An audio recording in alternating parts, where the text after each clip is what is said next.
মাও রেগে গেছে জুনিয়র, দেখছো? মা কিন্তু রেগে গেছে তোমার উপরে। বাবা তোমায় বকেছো তো, মা আসলে বাবার উপর রেগে গেছে।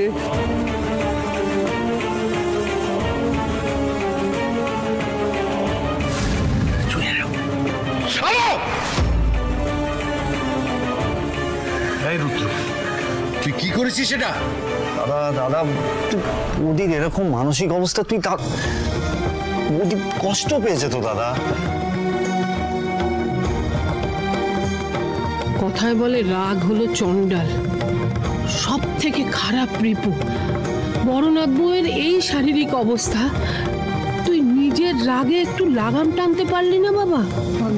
আমি পারিনি বড় মা, আমি পারিনি। আমি তো একদম অন্যায় করে ফেলেছি। আমি চাইনি, জানো তো। আমি ঠান্ডা মাথায় হ্যান্ডেল করছি তো, অনেক দিন ধরে হ্যান্ডেল করছি।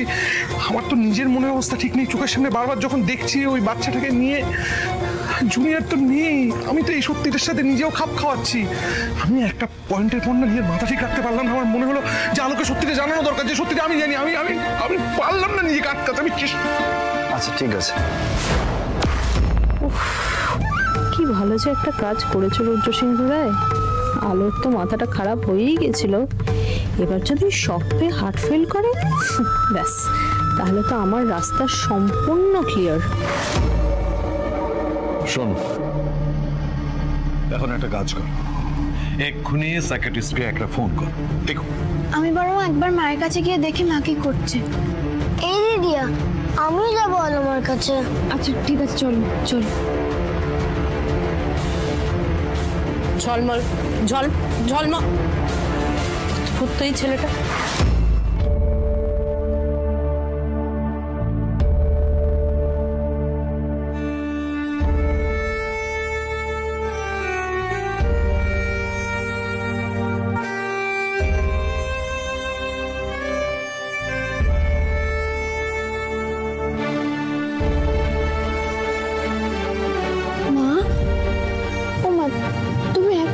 বসে আছো মা?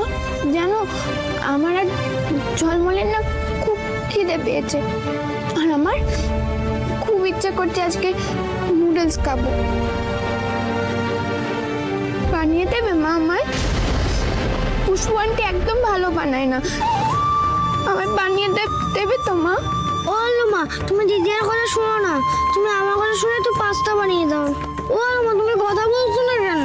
ঝলমল ছাড় না, কেন বিরক্ত করছিস মাকে? না না আলমা, আমি ছাড়বো না। চলো না, কদিন তোমার হাতের পাস্তা খাইনি। ঝলমল প্লিজ মাকে ডিস্টার্ব করিস না, চুপ করে থাকবি ঠিক আছে? কি হচ্ছে এটা কি এখানে? হ্যাঁ, এত দুষ্টুমি কিসের? আর বৌদি ভাই তুমি ওদের কিছু বলছো না কেন? চুপচাপ বসে আছো এখানে।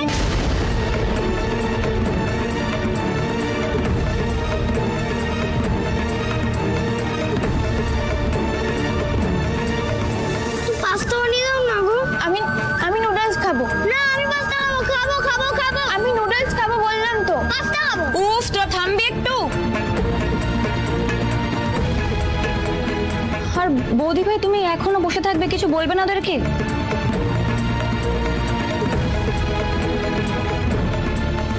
ও মামা, কেন এরকম করতে বলো? আমার তো কষ্ট হচ্ছে। ও আলমা, একটু কথা বলো না প্লিজ।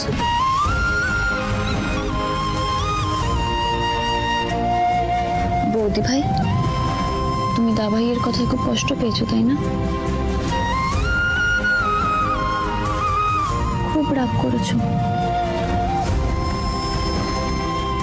স্বাভাবিক, রাগ হওয়ারই তো কথা। আমি থাকলে আমারও রাগ হতো,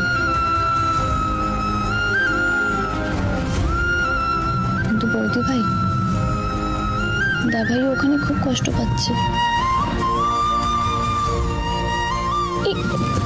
জুনিয়রকে দেখো, জুনিয়র তো কিচ্ছু হয়নি বৌদি ভাই, কি সুন্দর হাসছে, শরীরে কিচ্ছু হয়নি, কোনো ক্ষত নেই, কি সুন্দর করে তোমার দিকে তাকিয়ে আছে, দেখো কিচ্ছু হয়নি জুনিয়রে।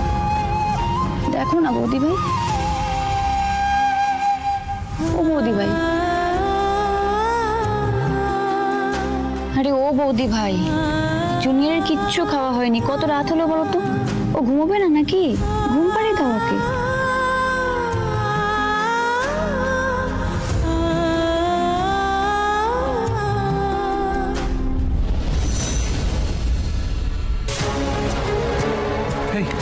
মা কি বললো? কি রে মা কি বললো? কি কি দেখলি ওপরে? কোনো কথাই বলছে না মা। তুমি কেন বলো তো মাকে ওসব বলতে গেলে? মা পাথরের মতো বসে আছে।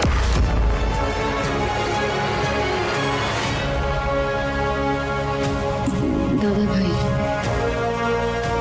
আমি অনেকবার চেষ্টা করলাম দাদা ভাই যাতে বৌদি ভাই একটুখানি কথা বলে, কিন্তু বৌদি ভাই কিচ্ছু বললো না, কারোর সাথে কথা বললো না।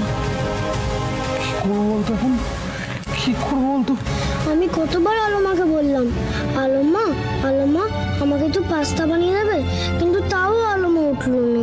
এদিকে শোনো ঝলমল, শোনো এদিকে। তোমাকে এতবার বারণ করি, এতবার বারণ করি, হ্যাঁ?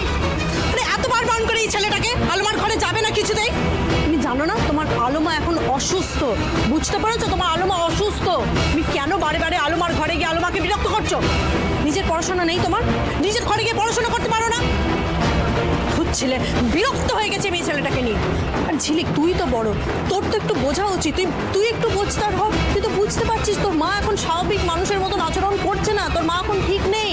তুই তো শুনলি ডক্টর কি বললো, তোর মায়ের এখন ঠিক হতে অনেক টাইম লাগবে। তুই কেন এগুলোকে প্রশ্রয় দিচ্ছিস বলতো? তোর ঘরেই বন্ধ করে রাখা উচিত। চলো চলো ঘরে চলো।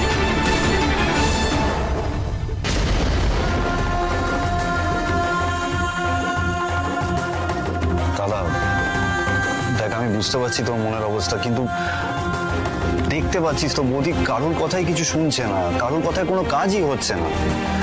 তোকে শক্ত হতে হবে, তুই এরকম ভেঙে পড়লে চলবে না। তুই গিয়ে বৌদিকে নর্মালাইজ কর, সিচুয়েশনটা নর্মালাইজ কর প্লিজ। তুই প্লিজ যা দাদা, যা উপরে যা প্লিজ, যা।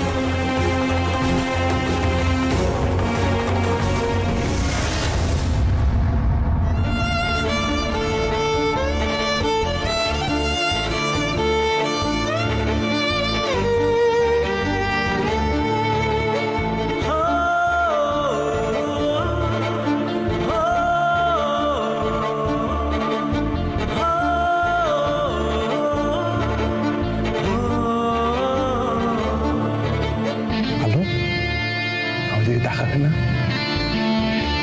দেখো না, আমি তো ভুল করেছি, আমি স্বীকার করছি আমি ভুল করেছি। আলো মস্ত ভুল করে ফেলেছি।